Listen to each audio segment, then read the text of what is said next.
Hello दोस्तों, welcome to my channel. आज हम एक नई केस स्टडी के बारे में जानेंगे जो मुंबई हाई कोर्ट की तरफ से आया है तबलीगी जमात को लेकर। ये मामला मार्च महीने की दिल्ली निज़ामुद्दीन मरकज़ में तबलीगी जमात का मामला है। ये मुंबई हाई कोर्ट की औरंगाबाद बेंच की न्यायमूर्ति टी.वी. नलवाड़े और न्यायमूर्ति एम.जी. सेवलीकर की खंडपीठ ने याचिकाकर्ताओं की ओर से दायर 3 अलग अलग याचिकाओं को सुना है। बम्बई हाई कोर्ट ने 22 अगस्त को बहुत कड़े शब्दों का इस्तेमाल करते हुए एक फैसले में 29 विदेशी नागरिकों के खिलाफ दर्ज की गई एफआईआर को रद्द कर दिया गया। याचिकाकर्ताओं पर भारतीय दंड संहिता की धारा 188, 269, 270, 290 के तहत 371 और 3 KW के तहत महाराष्ट्र पुलिस अधिनियम 1951 की 135 और महाराष्ट्र कोविड-19 के उपाय नियम 2020 धारा 11 महामारी रोग अधिनियम 1897 की धारा 2, 3, 4 विदेशियों के लिए अधिनियम 1946 की धारा 14B आपदा प्रबंधन अधिनियम 2005 के सेक्शन 51(6) के तहत अपराध दर्ज किया गया था। याचिकाकर्ताओं का कहना था कि भारत द्वारा जारी वैध वीजा पर आए थे और वे भारतीय संस्कृति और परंपरा को अनुभव करने आए थे। उनकी दलील थी कि वे भारत पहुंचने के बाद हवाई अड्डे पर उनका कोविड-19 की जांच की गई और जब उन्हें नेगेटिव पाया गया तभी उन्हें हवाई अड्डे से बाहर जाने की अनुमति दी गई।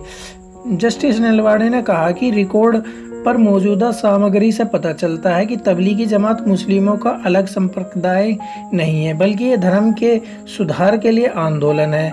हर धर्म सालों तक सुधार के कारण विकसित हुआ है, क्योंकि समाज में परिवर्तन के कारण दुनिया में विकास हुआ है। किसी भी मामले में रिकॉर्ड से भी ये अनुमान नहीं लगाया जा सकता कि विदेशी नागरिक दूसरे धर्म के व्यक्ति को इस्तेमाल में परिवर्तन कर इस्लाम धर्म का विस्तार कर रहे हैं। रिकॉर्ड से पता चलता है कि विदेशी भारतीय भाषाओं जैसी हिंदी या उर्दू में बात नहीं करते हैं और वे अरबी, फ्रेंच आदि भाषाओं में बात कर रहे हैं। तबलीगी जमात में भाग लेने वाले विदेशी नागरिकों ने मीडिया के चित्रण पर आलोचना करते हुए न्यायमूर्ति नलवाड़े ने कहा, प्रिंट मीडिया और इलेक्ट्रॉनिक मीडिया में बड़े स्तर पर मरकज दिल्ली में शामिल होने वाले विदेशी नागरिकों के खिलाफ प्रोपेगेंडा चलाया गया और ऐसी तस्वीर बनाने का प्रयास किया गया कि ये विदेशी भारत में कोविड-19 वायरस फैलाने के लिए जिम्मेदार हैं। इन विदेशियों का वस्तुतः उत्पीड़न किया गया। जब महामारी या विपत्ति आती है तब एक राजनीतिक सरकार बलि का बकरा ढूंढने की कोशिश करती है और हालात बताते हैं कि इस बात की संभावना है कि इन विदेशियों को बलि का बकरा बनाने के लिए चुना गया था।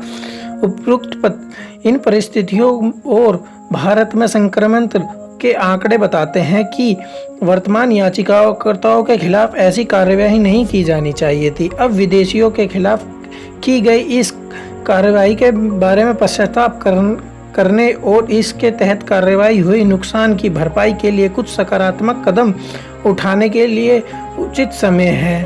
अंत में पुरानी भारतीय कहावत है, अतिथि देवो भव का उल्लेख करते हुए न्यायमूर्ति नलवाड़े ने कहा, वर्तमान मामले की परिस्थिति एक सवाल पैदा करती है कि हम वास्तव में अपनी महान परंपरा और संस्कृति के अनुसार काम कर रहे हैं। कोविड-19 महामारी के दौरान हमें अधिक सहानुभूतिता दिखाने की आवश्यकता और हमें मेहमानों के प्रति अधिक संवेदनशील होने की आवश्यकता है। विशेष रूप से मौजूदा याचिकाकर्ताओं जैसे मेहमानों के प्रति आरोपों से पता चलता है कि हम उनकी मदद करने के बजाय उन्हें जेलों में बंद कर दिया और आरोप लगाया कि वे यात्रा के दस्तावेजों का उल्लंघन के लिए जिम्मेदार हैं। ये वायरस आदि के प्रसार के लिए जिम्मेदार है, जबकि ऐसा कुछ नहीं था। तो आपको इस बारे में क्या कहना है, मुझे कमेंट बॉक्स में ज़रूर बताएं। Thank you.